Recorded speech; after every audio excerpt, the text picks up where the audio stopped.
Welcome to this week's edition of the Terry's Talkin podcast. I am David Campbell, the host, and I am joined by Mr. Terry Pluto, award-winning columnist from the Plain Dealer and cleveland.com. Terry, how you doing, man? I am well, David. Good. Hey, couple of housekeeping things at the top here. Number one, I want to make sure I don't forget to mention Terry's newsletter. It comes out every Monday, and if you want to get a free email in your inbox every week with Terry's stuff that he's done the whole week, go to cleveland.com/newsletters. It's free. Click the box, put in your email, you're done. It's nice and easy. You can get everything Terry writes, his faith column. And then, Terry, I have an apology to make. One of our listeners pointed this out. You were absolutely right last week that it was Jedrick Wills in the game a week ago Sunday against the 49ers who was a legal man downfield. I was the one who got it mixed up, and it's just another episode of never doubt Terry's memory. No, that was not it. Just because I just recalled that. But it was actually, you were right on one where Wyatt Teller messed up. I think that was on the hold that cost them a touchdown. Yeah, I got those two crossed up in my head, and that's the dangers of taping a podcast and not being able to go check your stuff.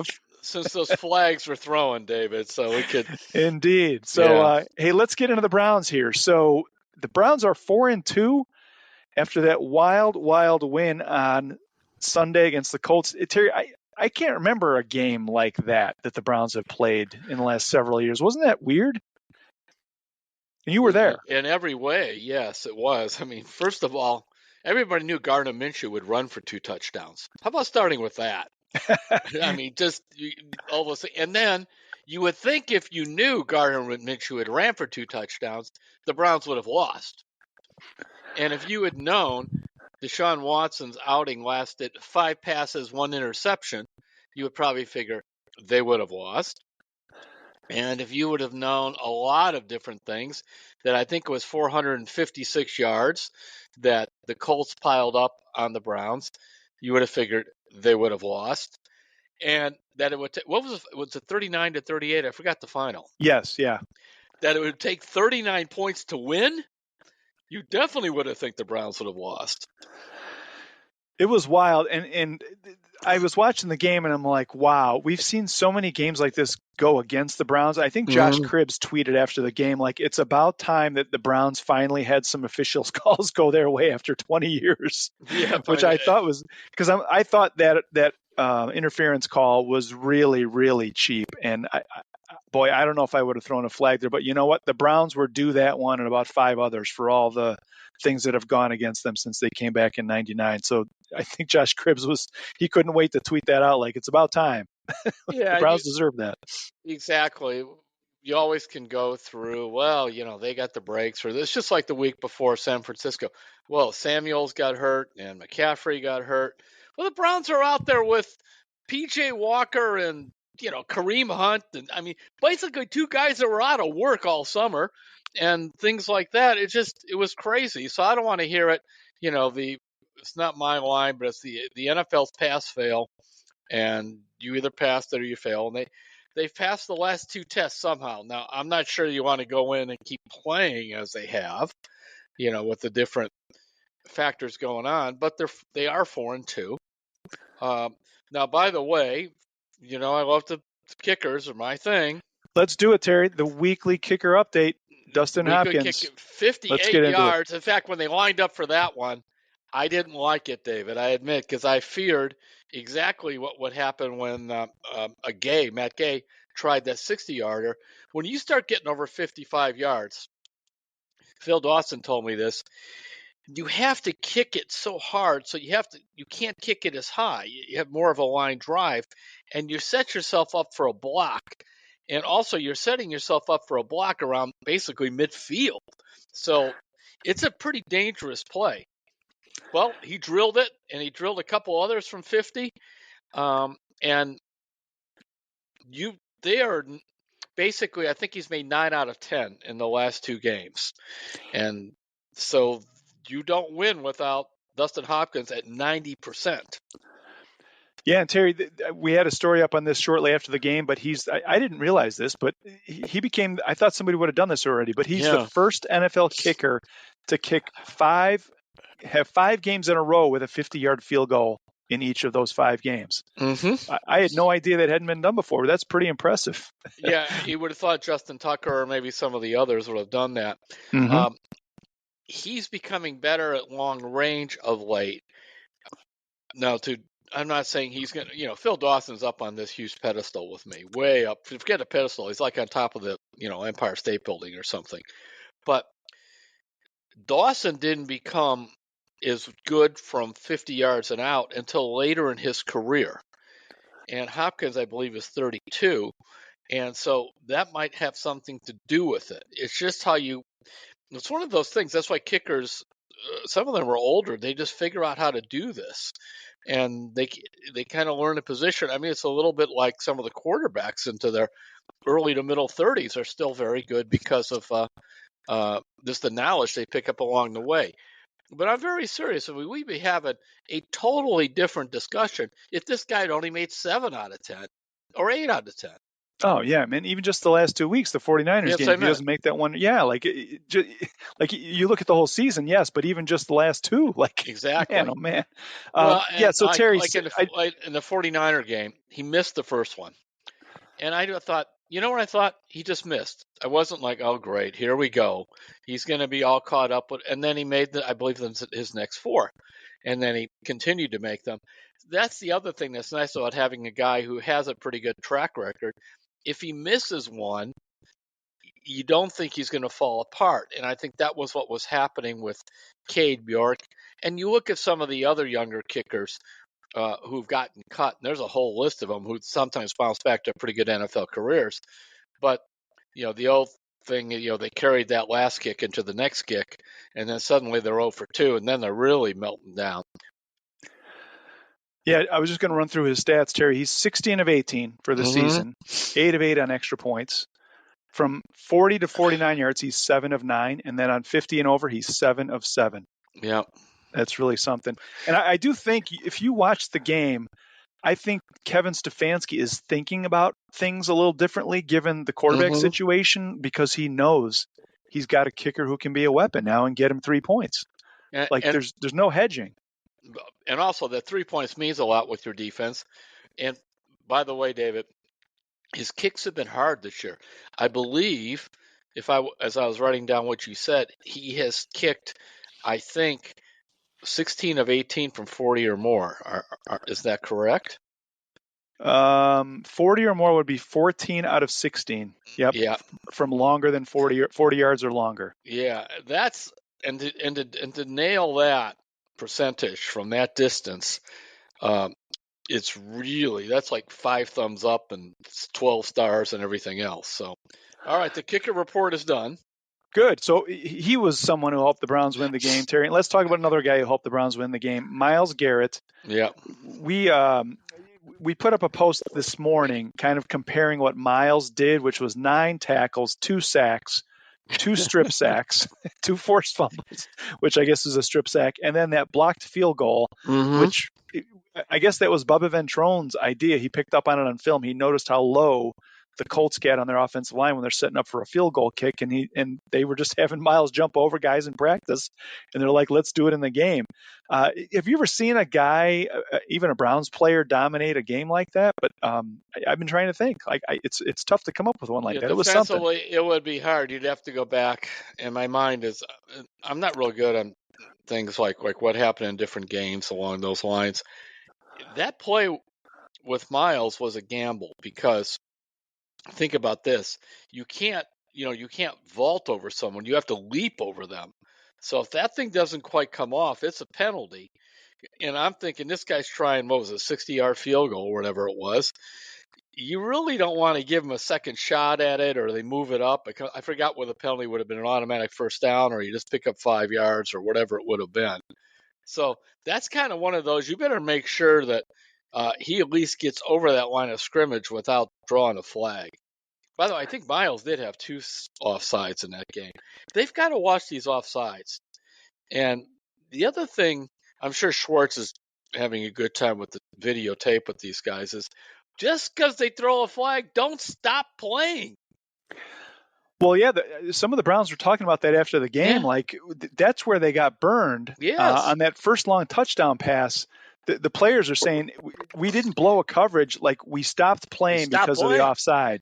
And like, we cannot do that, because Myles is going to be good for 1 or 2 of those a game. And I thought there was another play like that where not as many stopped, but some of them did. It didn't go for a touchdown or anything, but it was a pretty good gain for them. And I'm like, guys, what? You learned this in high school. Don't stop.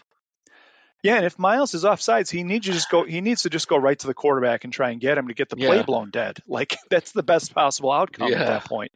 So yeah, a couple of things they'll be talking about in the coaching meetings this week. So, but yeah, All right, Myles David, Garrett. let me ask you this: how much of an aberration do you think that defensive performance was?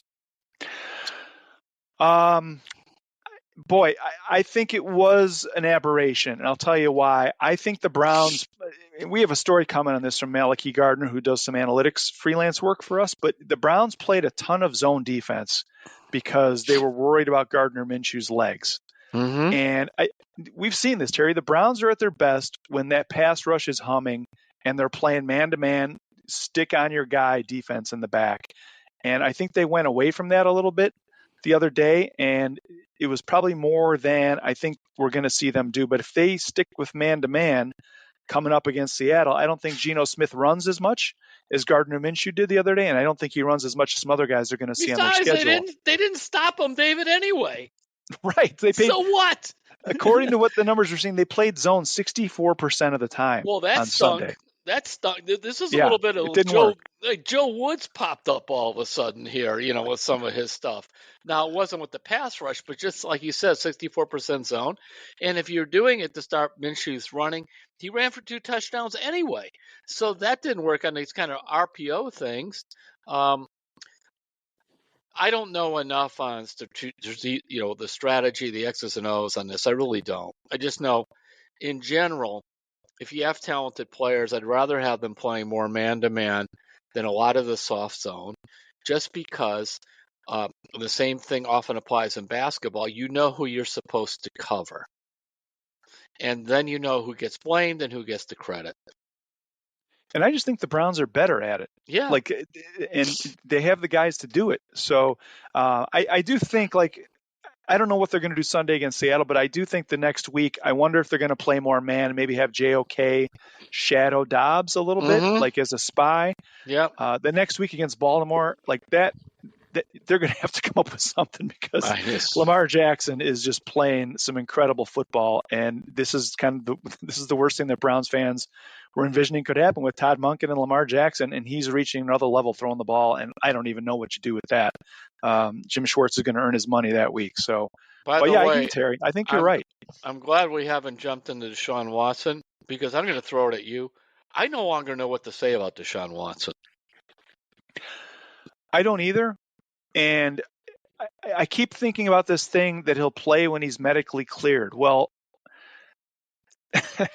there's this scene in Miracle, right, where one of the guys comes into the locker room. He took a shot to the thigh, a deep bruise, and Herb Brooks is like, "Can he hurt it anymore if he plays?" And the doctor says no. So I think it's like Watson can probably play with this shoulder, but he won't be very good. Yeah. there comes a point where if he's medically cleared but he can't throw the ball like he's supposed to, what's the point? He's hurt.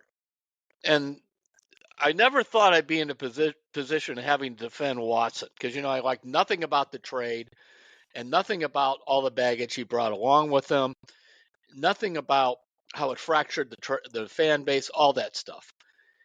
But I also don't like it when an athlete is called soft or whatever, and especially when he has a history of playing, because heading into that Baltimore game where he didn't play, he had 57 games of where he was eligible to play, and that goes back to, I forgot, 2018 or something. Anyway, he had played 56 out of 57.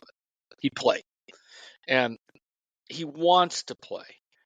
But the first pass he threw and the second pass, I'm sitting up there and I'm going, his arm is bad. It's floating. It's quacking. It's a duck. I mean, it just looked terrible. And they could talk about all they want. Here is the big thing with Watson and rotator cuffs. I've had 2 injuries. I've had a rotator cuff injury and Achilles, so I know a little bit about it. Fortunately, my rotator cuff was more, probably, they just had a small tear, probably the infamous micro tears. But when you're trying to do anything out of your regular range of motion, with that, your arm feels very weak. It just feels like something's really wrong. Like if you stay, like as they would in baseball, they would say your arm slot, probably like when he's practicing his throwing, it didn't look bad. But if you look out, you know how he is. He's always throwing off balance. His left shoulder's flying out. The right shoulder's behind. I mean, he's kind of a nightmare when it comes to mechanics as a passer. Now, he's been a very accurate passer that way in spite of that in the past. But you can see there was nothing on the ball. Well, yeah, it's hard to replicate being chased and rolling to your left and No. trying to get the shoulders square. Like it's hard to replicate that in practice a lot of times. And yeah, so we'll see. I'm as at a loss as you, Terry, and I think a lot of fans feel the same way. It's just like when he's ready to play him, and like otherwise, like Kevin Stefanski says, like just take it a day at a time and see if he's able to go on Sunday. That's all there is. You know, I'm at war with day to day. I know you are. And this is why, though, David, because this is an injury of some significance. It is not day to day. This is a significant injury. Now, is it a major injury? I don't know, but it's significant. We are on 1 month now from when he got hurt in Tennessee. And that is not day to day. You know, at the very least, it was week to week. And so now they'll have to see what they come up with. I don't, you know, the debate is like, do they put him on IR for 4 weeks? I'm not good enough to know that. But there's nothing that we saw Sunday before he got pulled from the game that makes you think, boy, it's a great idea to put him out there at Seattle. Yeah, and I think they've learned from that Baltimore week, and they're going to give him till Thursday. And if they're not seeing what they want to see, then he won't play, and they'll make the game plan for Walker and move on. And that's the way it should be. Would you shop for another quarterback? I guess I would. There's been some sentiment, and I know Mary Kay Cabot got a question on her podcast yesterday about should the Browns go after Jacoby Brissett. And short of somebody like that, like I don't know who else would be out there, and what would you have to give up, I guess, is the big question. Yeah, I mean, I would love to have Brissett here because he could be your backup anyway. The case for Brissett is this. You know, along with all the stuff, we know he's a good guy and he knows Stefanski, all that. So it's kind of like bringing Kareem Hunt back. It's a plug and play. And you also know he can handle whether he's playing or not. Finally, I think he hoped he'd be able to go to Washington and play, but they went with Sam Howell over him. So I think he would probably be more receptive now to this situation, knowing that Watson has a bad arm. Even if Watson goes back out and plays, you don't know right now how long he's going to last this year.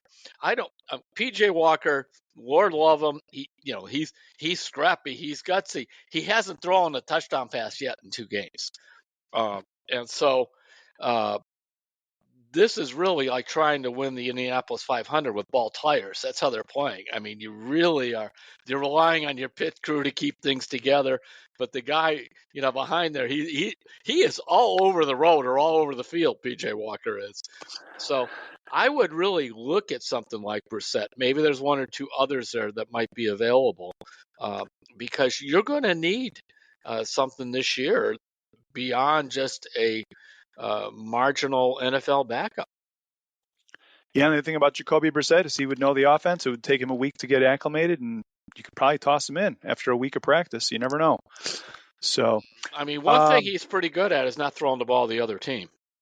True, and he's been around and he kind of knows the league, and it would be a great move if they could get him back here for not very much draft capital. So, I'm trying to think where else to go with the Browns. Terry, you're doing the weekly kicker update. I'm going to do my weekly tackle update. That's right. DeJuan Jones, once again, was the highest rated Browns offensive lineman. So kudos to him. And I also, again, Jedrick Wills, I don't know if you had a chance to rewatch the game-winning touchdown, Terry. Jedrick Wills caved in the entire left side of the Colts defensive line on that play. Wow. And it's the second time in 2 weeks where I've seen him close out a play to close out a game in a physical way. And I think this has been a good 2-week run for him. And I think it bodes well for his future here in Cleveland. Maybe he's starting to finally get the physical part of that game, of the game, and really just close a play out and just dominate people. It was something to see. If you get a chance, go back and watch that. I'm very worried about Ford not playing. It's not quite as ominous as rotator cuff, but did you hear high ankle sprain mentioned with Ford? Talk about injuries that last way longer than you think they will, right? Yes, and I have had some doctors tell me you might as well call it like a hairline fracture, even though it's not the same, but it's just one of those things that linger. And so now you're down to Pierre Strong and Kareem Hunt. I don't happen to like that backfield. Well, the thing that Ford brought was that home run ability. Yeah. We've already seen it twice with the long runs, and Kareem Hunt, physical, brings it every play, runs as hard as anybody in the NFL, but like you probably will not see him pop a 50-yarder. And I No. think that's going to hurt them because they need points any way they can get them at this point. And I'm not sure Kareem at this point, you want to run him 20 sometimes. That may not be where he's at physically. I don't know much about Pierre Strong, so they liked him. They went after him, but I don't know much about him. All right, we do have a letter on the Browns. Terry, you got anything else you want to get into on the Browns before we jump into this one? Oh, can I bring up the holder? Yeah. Well, first of all, Corey, the punter, has been terrific. Borges, he has been great. I think for 2 years punting the ball. And this guy, I mean, you need a 60-some-yard punt. No problem for him. Bang, lets it go. But he got this rap when he was in his last stop, Green Bay, that he was the reason that some of the kickers were struggling or whatever. And I remember I actually emailed a top Browns official after Cade York was struggling and said, I keep getting these emails about that. And the guy just wrote back, it's not the holder. And I think we see, since Dustin Hopkins is now having his best year as a pro, I don't think it's the holder. And on top of that, he can really punt. Okay, I'm done with all the special teams. Oh, no, he's doing a great job. And the other thing I was going to mention, Terry, we had the Cardinals game on the other night, and Prater missed a field goal for the Cardinals because the laces were facing his foot when he kicked the ball. And he knew it and felt it. And we were watching the game here, and he got to the sideline and whipped his helmet into the bench and was steaming for the next 5 minutes. So, I mean, it looks easy, but if it's not done right, it can change games. And just another reason to appreciate Borges. We have no idea how fast you have to catch it and get it down. And spin it. Because they're coming at you. I wonder now if we're going to see more people try to leap the line of scrimmage like Myles Garrett did. Yeah, it could be. It could be the defensive trend of the year, like the tush push for offense. That's something Troy Polamalu, I think, did at one point, if I remember, for the Steelers. So, all right, Terry, this is a Browns. This is kind of a two-part question. One is a Browns question, and one is a Guardians question. So we'll do the Guardians one later. But this is from Elia Friedman from Portland. And Elia says, hi, Terry, long time reader and podcast listener. A couple of questions for the podcast. One's Browns and one Guardians. For the Browns, the two best defenses that won Super Bowls that I can think of were the 85 Bears and the 2000 Ravens. So the 2000 Ravens won the Super Bowl in 2001. They both seem to be interesting comps to the 2023 Browns. Very good defenses, game control offenses. Are these viable comparisons? Could the Browns defense be good enough to carry us to a Super Bowl victory? And Elia did send this before the game Sunday, so I do want to say that. But what do you think of this concept of a defense carrying a team deep into the playoffs, Terry? And can you see this Browns team pulling that off? I think a defense can carry you into the playoffs, but then you need to have people that can make some plays on offense. But yes, it can carry you into the playoffs, which is a good place to be. And but those two defenses were just so dominant. By the way, remember last week was the best in the world, and Schwartz said you don't get any awards for 5 weeks. You got that right. So, okay, what's his other question? Oh, we'll come back to the Guardians one later. I was just thinking about the 85 Bears had, I'm trying to remember how many Hall of Famers were on that 85 Bears team. But there were 2 or 3, and I think there were 2 or 3 on that 2000 Ravens team. Like, I'm trying to think of how many Hall of Famers are on this Browns defense. And other than Garrett, like, no, I'm not seeing any right now, right? No, I don't think so. No. And that could change, over the next year or two. But I think that they have a long way to go, as Jim Schwartz would tell them. So, all right, let's take a break, Terry. When we come back, we're going to get into that Guardians question. We have a couple good Guardians questions. We're going to do our Cavs season predictions. We're going to talk about your column about the NBA and team building and how teams are going about it. And then we do have a couple of letters from our 100th episode a few weeks ago where people have written in to tell us about why they're Cleveland fans and why they listen to the podcast. So we'll be right back on Terry's Talking. Well, NBA fans, the wait is over. Basketball is back, and DraftKings Sportsbook, an official sports betting partner of the NBA, is celebrating with an unbeatable offer. New customers can score $200 instantly in bonus bets for throwing down $5 on the NBA. Win or lose, it doesn't matter. You'll start the season with an instant W. And with DraftKings parlays, everyone's got a shot at even bigger basketball wins. String together multiple bets from the same game or build your parlay across multiple games for a shot at making your payday even sweeter. So many questions this season. Are the Nuggets going to repeat? And what is this in-season tournament going to look like? Get on the action, because basketball is more fun when you're in on the action.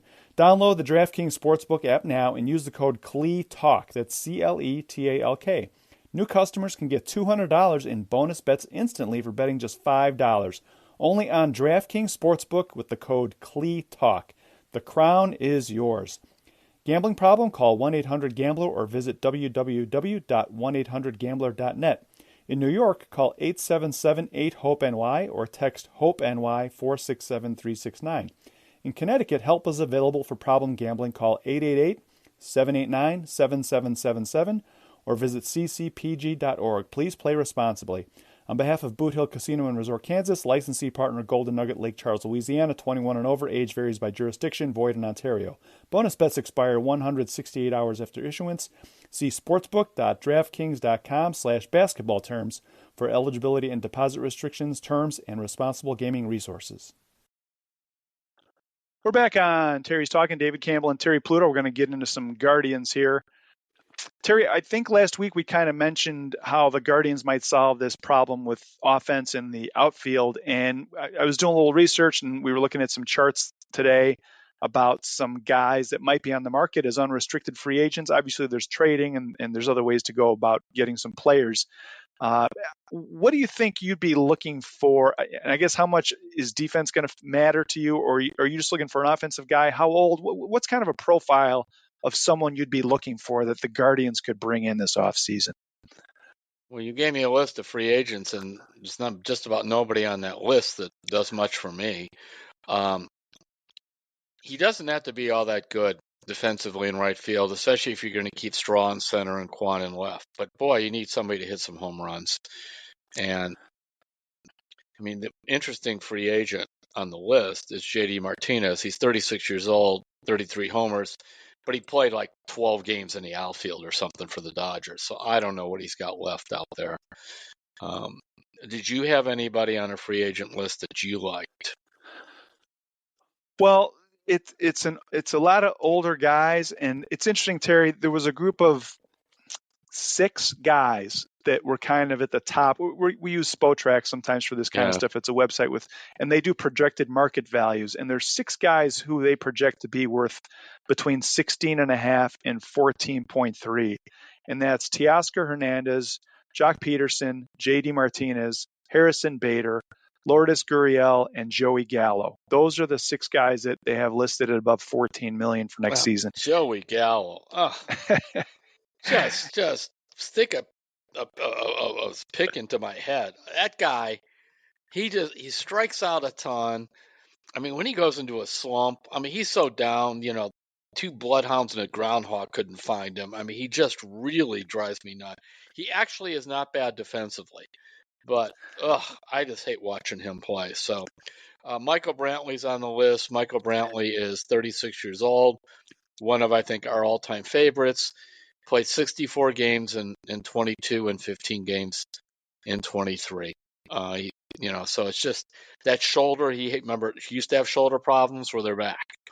And so I don't know about that. Go ahead. Who do you like out of this? Well, I was just going to say, like, after that group of 6 at the top, you're looking at guys like Brantley, Tommy Pham, who changed teams late in the season at the trade deadline. They have him at 8.3.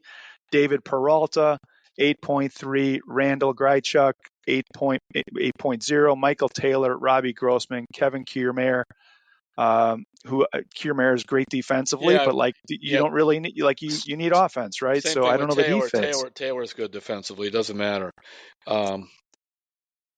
So there's not much here, really, is what we're saying. You know what you need to do? You need to trade Bieber for an outfielder that can hit, which was the plan at the deadline. In fact, I heard this, but it's kind of a so-so source, that the plan was to trade Bieber to Tampa Bay for Marzano, Manzardo, and others, big league guys. And then, of course, Bieber got hurt. And they ended up pivoting to Savali, which I think we're going to see is going to work out to be a very good trade. Savali's ERA was 5.3 after the trade with Tampa Bay. I bet we're going to find out he's hurt again.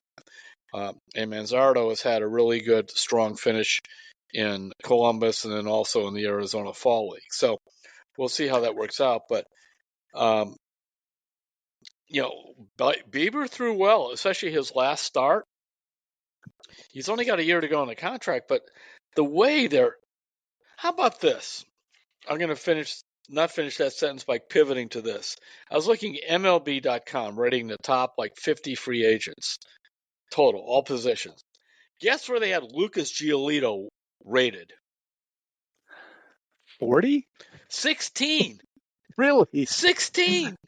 Because based on that he had 3.89 ERA until August 1st, and the need for starting pitching. They did put buyer beware, but somebody's going to pay this guy a lot of money anyway. In other words, I would rather gamble on Bieber and his arm than Luis Giolito with whatever was going on here. This guy, it was like guys had the ball, just threw it up in the air and hit it off of him. I mean, he was fooling nobody. And maybe he was tipping his pitches or something was going on because his velocity was about the same as it was earlier in the year. He doesn't throw as hard as he used to. But my point is, if Giolito is even in the top 20 of free agents, Bieber, despite the missing time with the arm, should still be attractive to go out and get somebody in return. That's how I think you get your outfielder. I just don't see, you go out and try to make the equivalent of another Josh Bell buy. I don't know. So maybe we can get into that a little bit next week, Terry. We'll try and the formula that the Guardians look for is guys who are pretty young and have a few years of team control and have some promise and some pop, right? Mm-hmm. So maybe for next week we can put a list together of, since the free agents don't look to be that strong, we'll put a list together of maybe we'll start with the Padres. Yeah, we'll go from there. They always like to trade with that guy, and I saw the Padres, the guy who I was hoping that could land in Cleveland, Bob Melvin. They gave him permission to talk to the Giants, and I imagine, he's a Bay Area guy in terms of where he's worked with Oakland and all that. He'll probably go to the Giants. And meanwhile, David, I mean, these names with the Guardians: Carlos Mendoza, Stephen Vogt, Clayton McCullough, Craig Albernez. Names. That's all to me. I don't really know anything. Common denominator there. Several catchers. Yeah, and a lot of pro sports teams are always accused of recycling guys. There's not a lot of recycling going on with that list. These are new guys that they think would have promise that they're interviewing. Well, a friend of mine mentioned, boy, you think the Dodgers would fire Dave Roberts? And boy, if that happened, I would jump on that so fast. That's Terry Francona all over again. He would come here, and he even had a background of having played here at one point, and he would be out of that big market thing of if you don't win the World Series, you haven't done a good job. And he's good with people. He would be terrific. But I have not heard that going on. Just that the rumblings are not happy. But we're back to a bunch of guys that I don't know. I mean, Stephen Vogt apparently is getting his second interview. He's been a coach for 1 year. He was a catcher most of his career. And of course, I'm trying to think who's Ross with the Cubs. Didn't he go straight from the broadcast booth and playing to managing, I believe? Yeah, pretty much. Yep. And so did the guy with the Yankees. Boone? Boone, yeah. I think he was doing broadcasting and playing. Yeah, Boone.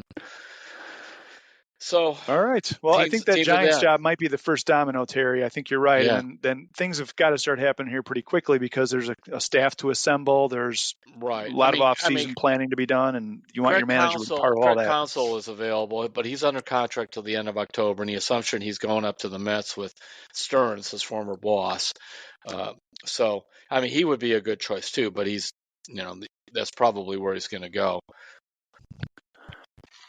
All right, we do have two quick questions here, Terry. Let's go with this one first from Dan Monahan from Erie, Pennsylvania. He says, quick question, you guys. Suppose you had only enough money to sign and extend either Stephen Kwan or Josh Naylor, but not both. Who do you select and why? You could get you could get the Quan for a lot less. And I think Quan's going to be solid. Naylor could be worth a ton of money. He's got some power in that. Now you have to ask yourself about the broken leg, his weight, those things. I've loved Naylor there, but from an economic point of view, now of course they're both the same amount of money. I would take Naylor, but that's not going to be the case at all. It's an interesting question, Terry. So Yeah. Naylor's what, 27, and I Mm-hmm. think Kwan was 26. Kwan is pre-arbitration, and Yeah. Naylor is in his third arbitration. So Yeah. he's got arbitration for 24 and 25. So they've got some time here, pretty much a 2-year runway to kind of see what the deal is going to be. But Mm-hmm. I keep thinking back to which guy, if you lost either guy, which one would be harder to replace? And I think given where the Guardians are, I think Josh Naylor would be a lot Yeah. harder to Well, replace. we And so I saw that. probably would choose him Yeah, I think we looked if at you it. had to choose. Looked at it last week where I just kind of looked at it. I think it was the month of August where Naylor was out and Jose hit like 210 or something. And then Naylor came back and Jose hit over 300. It's now I got an email from a guy who listened to that and said, well, why doesn't Naylor's average drop off because of who's batting behind him, which is basically no one. So that's a good bridge to our second question, Terry, from Yeah. Ilya Friedman. Okay. He says, in the last podcast, you mentioned that Ramirez stopped hitting when Naylor was out with his oblique injury Okay. and started hitting again when Naylor came back. But practically no one of concern hit behind Naylor all year, yet he kept hitting. Why is this a reason for Ramirez not hitting? And how do we explain Naylor then in his incredible season without some fear-inducing hitter right behind him? He says, I've heard this all my life and I've never understood it. Thanks for that, Ilya. So what do you think, Terry? I think because Naylor was not getting the respect from pitchers like Jose did. And I believe next year he will, unless he gets somebody behind him. Meanwhile, if you're sitting in the other dugout, and I learned this from my year with Earl Weaver. First of all, Earl Weaver, legendary Orioles manager, he hated the idea of pitching around a guy because he said, now, a veteran pitcher is really good, can do it. He said, but most of the time you go out and tell a guy, don't throw a strike. What does he do? He throws a strike. It's almost like you get asked for that. He said, if you want to walk a guy, just walk him. Then it's on you. And he said, and he used to intentionally walk quite a few guys. He just say, I'm just sick of that guy beating me. Let make somebody else beat me. And I think what you get, whether it's, I believe Jose did lead the league in intentional walks. We'll have to go back and check. He was among the leaders. And it was a lot of managers in the American League saying, I'm sick of Jose beating me. I'll take my chance with Josh Naylor. And that's exactly what I would do. Now, that would be the nice thing if you could get somebody behind. That's sort of the case for J.D. Martinez as a DH, by the way. If you wanted to go in that direction for 1 year, then you go Jose, you go Kwan, Jose, Naylor, J.D. Martinez. That's a pretty good top of the order. Yeah, and the other thing I was going to mention about the question, Terry, I think Jose had like a 356 on base percentage or something. Mm-hmm. So when you have guys on base and you're coming up to bat, yeah, they can't. They got to throw some strikes to try and get you out. That's a good point. It's another thing Because yeah. he's already been walked. He's on first base, so that helps with Naylor too. Naylor's the eye test matched the old velocity thing that they do now. Naylor just he just steams the ball. I mean that thing is rocketed off of his bat, and so and I liked how he's learned to hit to the opposite field some. I mean, maybe they get lucky or whatever that Manzardo is really ready to go. Now they won't open the season with you. I can tell them that right now. They're not going to do in April in Cleveland with this prize prospect. They'll wait till June to bring him up or whatever, because they don't want him coming up here and just going in the tank. But they will. That's a possibility there. What I've liked about Manzardo, now he's starting to pull the ball even more. I've seen some of the videos of. By the way, there's a nice Twitter thing. It's just called Cleveland Guardians. I don't know where they get the videos of these prospects playing, like in Arizona and other things. They have some great stuff up there that they put up on Twitter. Check it out. Oh, and it's not the team account; it's somebody else. No, it's somebody else. Yeah, All right. But you will see a lot of the balls that what I liked about Manzardo when I looked at some other stuff when they traded for him was he's a left-handed hitter, but his ability to hit the ball to left center and that. Now what I've seen on some of the stuff that's been posted of late, he's pulling the ball more and getting it up in the air. So that's all that is. This is interesting. I think he was a top 5 player in the major league pipeline in that, and let's see what comes of that. But they need. I mean, to me, JD Martinez jumps out a right-handed bat, DHing, and if I could get him for 1 year, and I wanted to put out 18 million or something like that, I would do it. And playoff experience, which would really help this team with where they want to go. So then you have him. Then you're still looking for a right fielder, and you could continue to audition. Or maybe that's where you make your Bieber trade. But they can't come back with this group that they had. They just can't. I think they know that too, Terry. They need more runs. I mean, Antonetti flat out said we need to score more runs, and so something's got to change. So I think Antonetti hurt himself in the eyes of the fans, where he just said, "Well, almost like power is irrelevant. You just want to score more runs." Correct. However you score them is how you score them. But you have to have. It's kind of like saying money doesn't matter. Money isn't everything, but money is something. Power isn't everything, but power is something. You need some. You need some money, and you need some power. It's really hard to have a playoff team, and I know they did it the year before without, I think they were second last at homers or whatnot, but they were 15th in runs scored, and they hit a ton of doubles that year. The double power left. I mean, what really hurt them this year, Oscar Gonzalez fell apart. And there was just sort of nobody when you end up with Ramon Laureano and these guys you're bringing up from the minor, Cole Calhoun. That's when you just don't want to really bring up your kids. I have to admit, we'll see whatever. But we've been hearing about Valera for a while. He can't stay healthy. I've watched him. He's got a nice bat, nice swing to it, David, and he's got that good sound when he hits it. But it's always something with hamate bone or shoulder or this. And, it's kind of like he and Daniel Espino. If you're not healthy, it's a big problem. So I wish there was something else in the minors. There's something about Jonathan Rodriguez. There's a lot of power, a lot of strikeout. But I just, man, now I'm talking myself really into JD Martinez. All right. Hey, let's move on to the Cavs, Terry. I want to keep us moving here. Cavs, we're taping this on Tuesday afternoon. The Cavs' first game is tomorrow night. They are playing at Brooklyn, and then their home opener is Friday at home, obviously, against Oklahoma City at 7:30.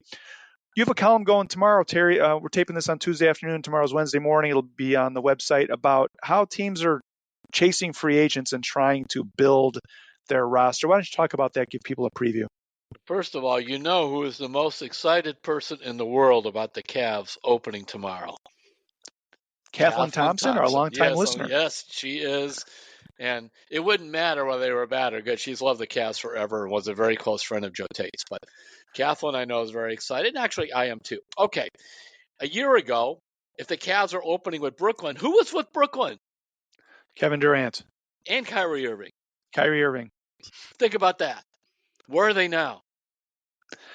Well, Kevin Durant is in Phoenix and Kyrie is in Dallas. Yeah.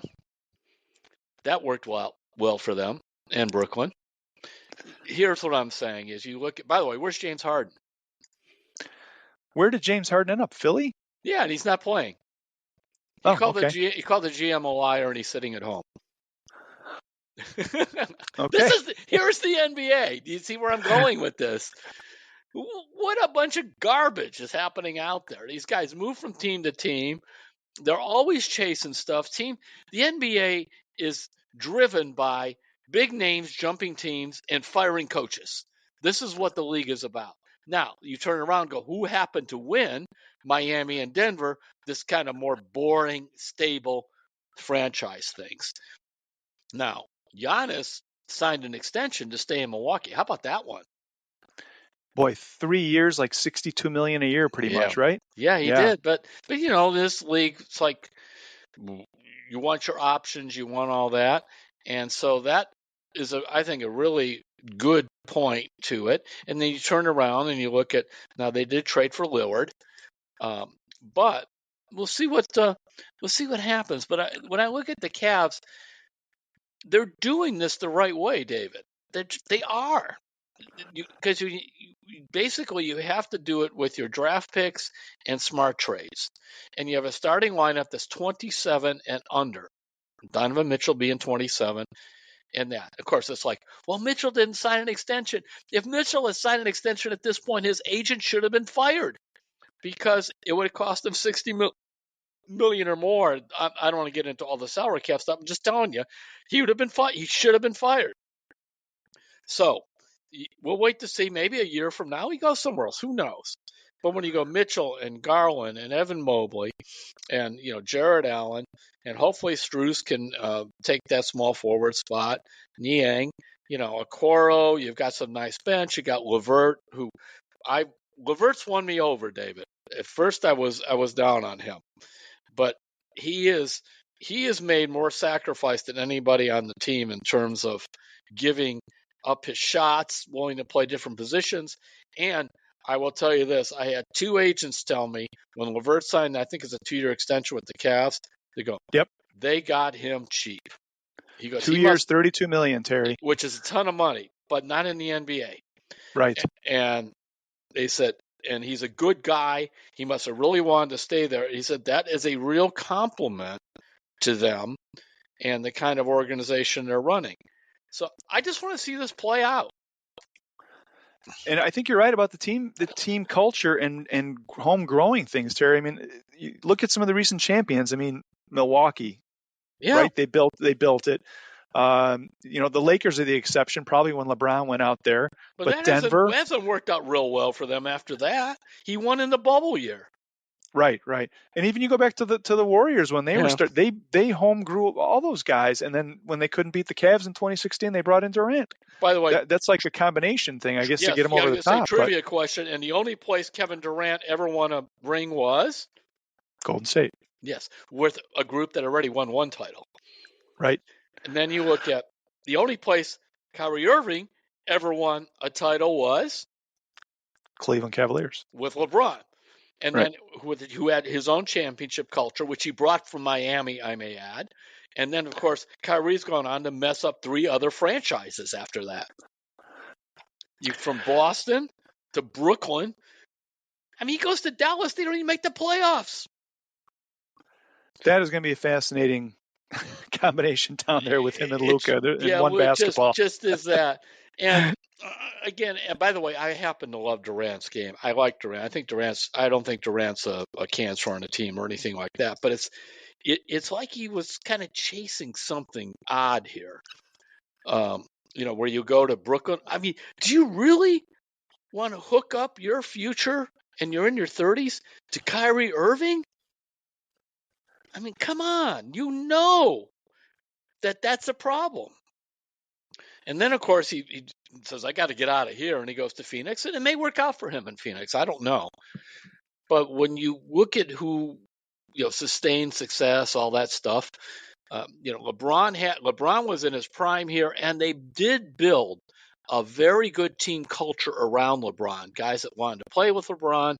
And whether it was Tristan Thompson, who's still here, or J.R. Smith loved playing here, Kyle Korver, all those different guys, Delhi, they figured it out. And so I'm just I look at that and I say to the Cavs, just give this time. And if the whole thing is simply about waiting 6 months to get to the playoffs, I mean, please go back to just worrying about DeShaun's shoulder. I mean, give me a break. All right, Terry. So let's get into All right, predictions I'm here. done So with I'm done what's your with that. prediction? No, it all ties together. I What's your have two prediction things. for I'm the at war with the NBA regular season. Doesn't matter, and day to day? guys were significantly hurt being day to day. All That's right, right. all right. All I right, your got him. I got him. 2023-24 Cavaliers prediction. I think it was 52 games. I said, and they'll win around the playoffs.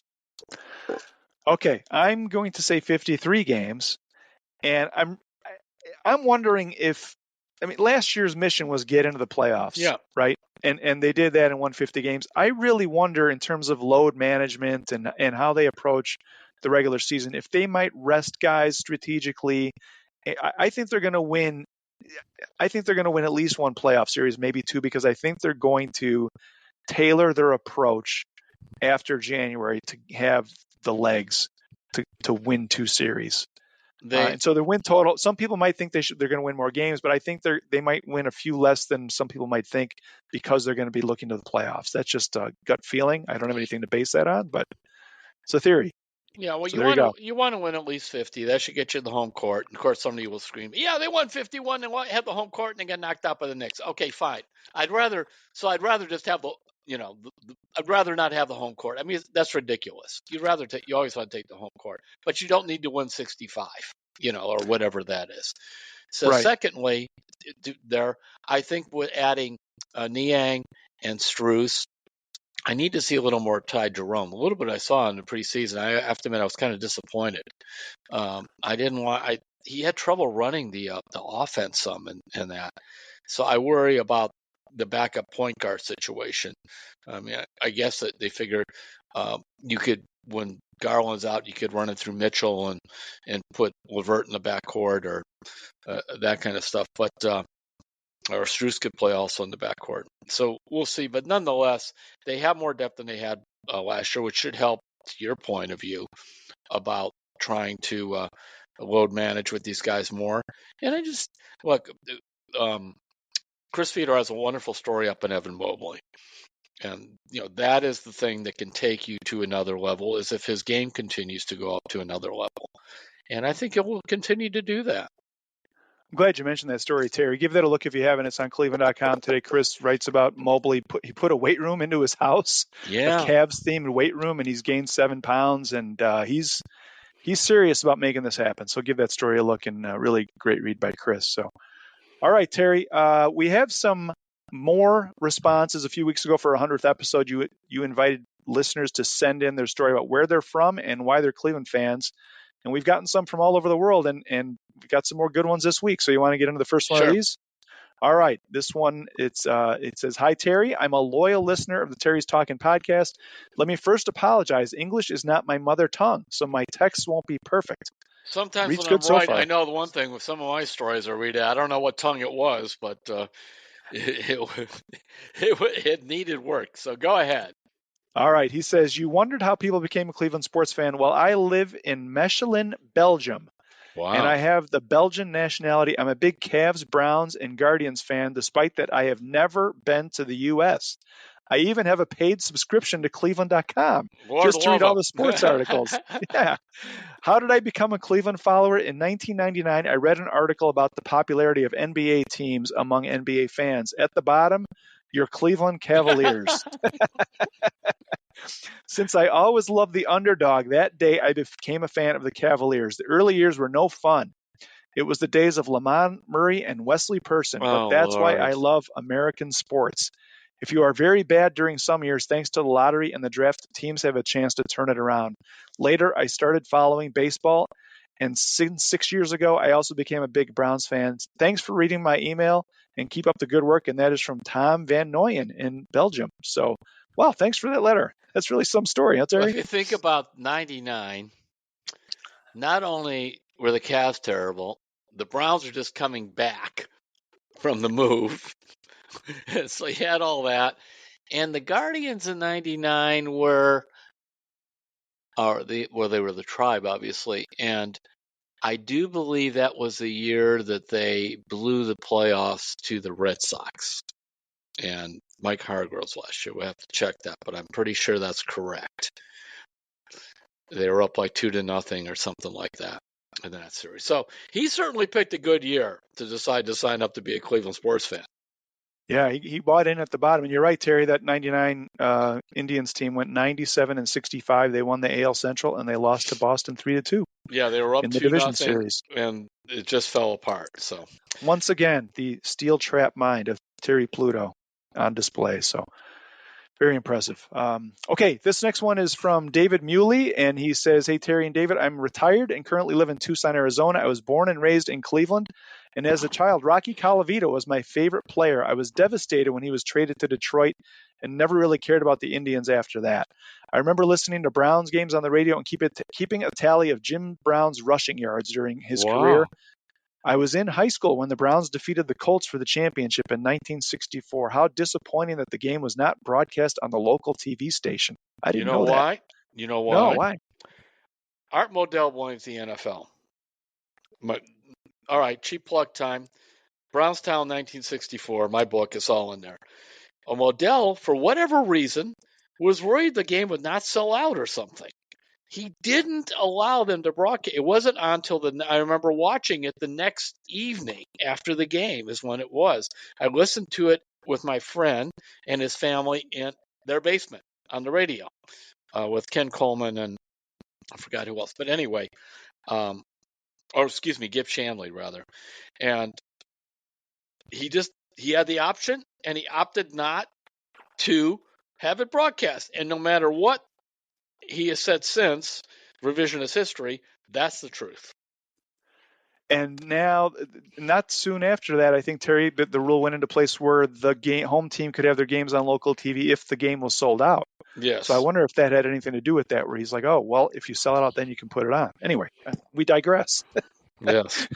Back to the letter from David. He says, after college, I left Cleveland but remained a Browns fan. I remember watching them play the Jets on the first Monday night football game while I was stationed at Fort Sam Houston in Texas.